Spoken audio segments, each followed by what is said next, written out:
내가 사는 집터가 어떠한지에 따라 재물복이 넘치고 하는 일이 승승장구할 수도 있지만 반대로 집안이 쫄딱 망하고 건강도 악화되고 사람이 죽어나갈 수 있습니다.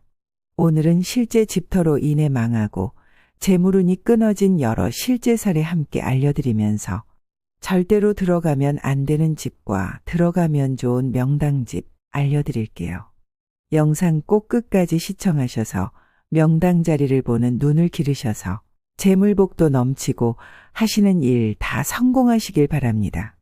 지금 이 영상에 구독, 좋아요를 눌러주신다면 사랑하는 사람들이 모두 건강하고 무탈하고 일확천금을 벌게 되는 기적이 일어날 것입니다. 우리에게 최고의 안정감을 주는 복 중의 복이 바로 집터입니다. 만약에 내가 운이 좋고 대운이 들어와 있는데 그 해에 정말 터가 안 좋고 쫄딱 망하는 집에 이사가면 나의 대운을 하나도 못 받고 삶이 힘들어집니다. 터는 정말 중요합니다. 내가 운때가 진짜 안 좋은데 이러한 풍수적으로 안 좋은 집에 살고 있다면 굉장히 나쁜 일도 당할 수 있습니다. 사업이 망하는 것, 재물이 없어지는 것뿐만 아니라 가족 간 불화가 생기거나 송사가 생기거나 혹은 내가 하려고 하는 일마다 일이 안 풀립니다. 때로는 가족 중 누군가가 다치거나 죽기도 합니다. 우리가 반드시 피해야 할 자리 넘버원은 바로 막다른 집입니다. 골목을 깊숙이 들어가서 그 끝에 있는 집, 막다른 집이라면 지금 계약을 하셨어도 취소하셔야 할 만큼 흉한 자리입니다. 실제 제가 풍수를 한참 배우러 다닐 때 막다른 골목에 있는 집을 보면 온갖 흉한 일이 다 있었습니다. 새로운 사업이 쫄딱 망하는가 하면 강도가 들기도 했죠. 또한 어떤 집은 그동안은 사업을 해서 돈을 그렇게 많이 벌었는데 집수리를 위해 잠깐 골목 끝 막힌 집에 1년 정도 살았습니다. 그 사이에 가족 사이도 틀어지고 사업도 망하고 재물운도 막히는 사례도 있었습니다. 또 다른 한 가지 사례는 아주 전망이 좋고 볕도 좋은 집이었습니다. 즉 그냥 풍수적으로 보면 명당의 위치인데 그 위치가 막다른 곳이었습니다. 그 끝집은 건강이 매우 악화되고 쫄딱 망하고 나오는 집이었습니다. 사실 막다른 집에 대한 안 좋은 사례를 워낙 많이 봐서 저의 경우는 여행을 가서 숙소에서 방을 잡을 때도 복도 끝 막다른 방은 절대로 사용하지 않습니다.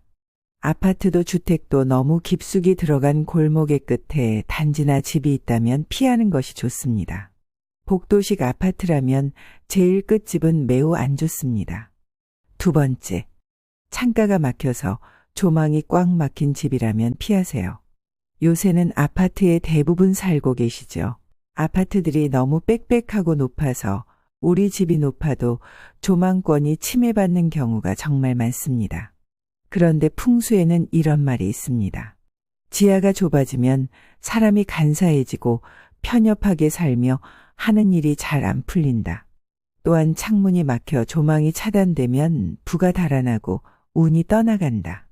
가족 간의 다툼도 많아지고 이것이 필히 불화로 이어진다. 조망이 탁 트이고 햇볕이 잘 드는 집이 복과 재물이 쌓이는 집이고 가족 간에도 화목함이 살아나는 집이라는 말은 많이 들어보셨을 겁니다. 그래서 부잣집들은 조망이 좋고 탁 트인 곳에 있습니다. 반면 앞에 조망이 꽉 막혀 있는 집이라면 재물복도 달아나고 일도 잘 안 풀립니다.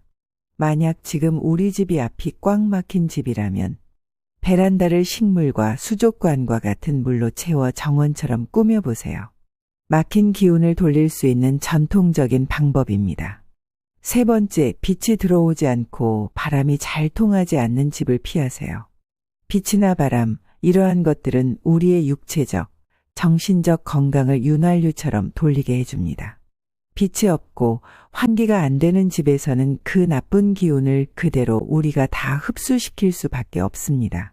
그냥 상식적으로 생각해도 건강에도 매우 나쁠 겁니다. 네 번째, 풍수보다 더 나쁜 것은 수맥이 있는 집입니다.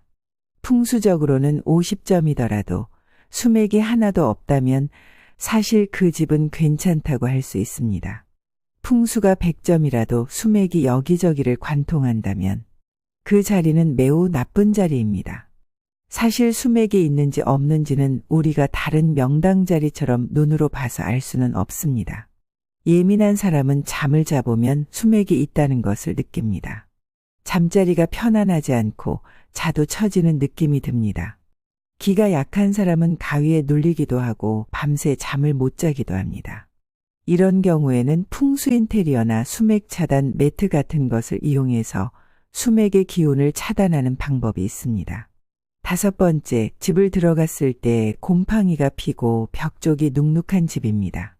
물론 환기를 잘 안 해줘서 일시적으로 곰팡이가 생길 수도 있지만 기본적으로 수맥이 흐르거나 집안에 음기가 가득하고 기운이 음침한 집은 이와는 상관없이 곰팡이나 눅눅함이 있습니다. 집을 보러 갔는데 이런 것들이 많이 보이면 이 집은 들어가면 안 됩니다. 6번째, 도로에 아주 인접해 있으면서 관공서가 가까이 있으면 나의 좋은 기운을 다 가지고 가고 재물운을 전부 다 씻어 나간다 했습니다. 들어가려고 하는 집에 큰 관공서가 옆에 있으면서 도로와 가까이 있다면 피하는 게 좋을 겁니다. 7번째, 요즘은 거의 다 아파트에 사시는데요. 아파트들도 동에 따라 라인에 따라 좋고 나쁨이 다 다릅니다. 아파트들은 거의 다 도심에 위치해 있어서 큰 도로를 들어오면 단지가 있고 통로를 통해서 좌우로 돌아나가도록 되어 있죠. 그런데 그 돌아나가는 아파트 입구에 있는 동은 별로 좋지가 않습니다. 많은 사람들이 다 거쳐가면서 사람과 사람의 기가 상당히 많이 작용하는 장소인데요. 각자가 가진 기가 상호작용하고 부딪히면서 해를 주어 안 좋다고 합니다. 이번에는 들어가면 재물복 터지고 일도 잘 풀리고 가족 간 화목한 좋은 집 알려드릴게요. 1번째, 전망이 좋은 집입니다. 풍수지리학에서 가장 으뜸인 것 중 하나가 바로 전망인데요. 특히 거실 창가에서 밖을 바라봤을 때 멀리까지 시야가 트여 있는 집은 앞날에 장애물이 없이 전진할 수 있고 재물과 소원 성취를 이룰 수 있습니다. 한강이 보이거나 남산 등이 보이는 집에 부자들이 살고 명문가 출신들이 많이 거주하죠. 2번째는 물이 많은 집이 좋습니다. 예로부터 큰 물이 모여 흘러들어가는 곳에 번영이 깃든다고 했습니다. 큰 강이 흐르는 곳에는 항상 부촌이 있고 요즘도 큰 강을 끼고는 값비싼 아파트들이 줄지어 있습니다. 큰 강 주변에는 부의 기운과 재물복이 가득하다고 했습니다. 셋째, 일출이 보이면 명당이라는 말이 있습니다. 볕이 잘 들어야 집안에 좋은 기운이 가득하고 생한 기운이 넘친다고 하죠. 해가 지는 방향, 거실창이 서쪽 또는 북쪽에 놓인 집은 이사 가지 마세요. 우환이 가득하고 불행한 일들이 생길 수 있습니다. 해가 뜨는 동남쪽은 사업이 번성하고 자식들이 잘 되며 재물복이 터지는 집이라 했습니다. 넷째, 집을 보실 때 싱크대나 세면대에 물을 한번 틀어보세요. 물줄기가 세게 나오는 집은 이사가도 돈 걱정 없이 살 수 있는 집입니다. 그런데 약하거나 애매한 집은 피하셔야 합니다. 5번째, 집을 보러 가면 느낌이 좋은 집이 있고 집이 어두컴컴하면서 굉장히 음침하고 안 좋은 느낌이 드는 집이 있습니다. 나와 잘 맞는 집이라면 더 느낌이 좋을 수도 있습니다. 혼자만의 기분일 수도 있지만 사실 이런 기분은 좋은 집에 들어갔을 때 누구나 느낄 수 있는데요. 우리가 묘자리를 보러 갈 때도 수맥이 있고 자리가 안 좋은 곳은 서 있으면 조금 스산하면서 추운 느낌이 들고 이끼 같은 것들이 껴 있습니다. 그런데 좋은 자리들은 환하고 양지가 바르면서 볕이 그렇게 잘 들 수가 없습니다. 그 자리에 서 있으면 굉장히 편안한 느낌이 나요. 집도 마찬가지입니다. 기운이 좋은 집에 들어가면 볕도 잘 들고 따뜻하면서도 편안하고 유독 느낌이 좋다라고 느껴지는데 풍수가 안 좋은 집은 그 음산하고 음침하고 어두운 찝찝함이 느껴집니다. 아파트도 마찬가지입니다. 집을 보러 다니실 때는 그 집에 처음 갔을 때 오는 느낌도 중요합니다. 옛날부터 조상들도 명당을 찾을 때면 그 자리에 누워보라 그랬는데요. 남의 집에 집 보러 가서 누워볼 수는 없으니 집에 들어섰을 때 그 집이 주는 느낌을 잘 느껴보시기 바랍니다. 6번째, 이사 가기 전에는 부동산에 그 집이 왜 이사 가는지, 어떤 사연이 있는지 물어보세요. 불행한 일들이 가득하고 망해서 나가는 집은 들어가면 나도 망합니다. 내가 대운이 좋아도 집터가 안 좋으면 그 대운을 못 끌어온다고 했습니다. 풍수 공부를 하다 보면 유명한 이야기가 2개가 있습니다. 하나는 예전에 산본의 김연아가 살던 집이고 또 다른 하나는 최진실이 살던 집입니다.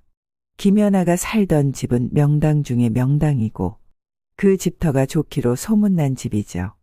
또 최진실이 자살했던 집은 최진실이 이사 오기 전 그 집이 쪽박을 차고 나갔는데 그 후에 최진실이 들어왔다고 하는 걸 들은 적이 있습니다. 하실 수 있다면 그 집 사람이 하던 일도 잘 되고 돈도 많이 벌고 성공해서 이사를 갔는지 망해서 나갔는지 한번 부동산 중개인에게 물어보세요. 그 가족이 나쁜 병이 걸렸다, 가세가 기울었다, 망했다 이런 얘기가 들린다면 반드시 피하셔야 합니다. 나는 괜찮아라고 말씀하시는 분도 계실 겁니다. 그러나 미리 알고 예방해서 나쁠 것은 없습니다. 운이라는 것은 복을 쌓는 것과 같아서 아무것도 아닌 여러 행동이 모여서 내게 큰 복을 가져오고 반대로 아무것도 아닌 것들이 모여서 내게 헤어날 수 없는 악재를 가져다 주어 삶을 고달프게 하기도 합니다. 만약 내가 지금 안 좋은 터의 집에 살고 있고 실제로 일도 잘 안 풀리시나요? 운을 좋게 만들고 불운한 일을 피하고 싶으시다면 재물운과 행운을 불러들이는 소품이나 집안에 복이 가득하게 하는 여러 방법들 이용하셔서 기운을 필히 바꾸시길 바랍니다. 다음번에는 우리 집의 좋은 일과 재물복 2배로 만드는 집안 풍수 정보 들고 오겠습니다. 도움이 되었다면 좋은 분들과 공유 부탁드립니다. 감사합니다.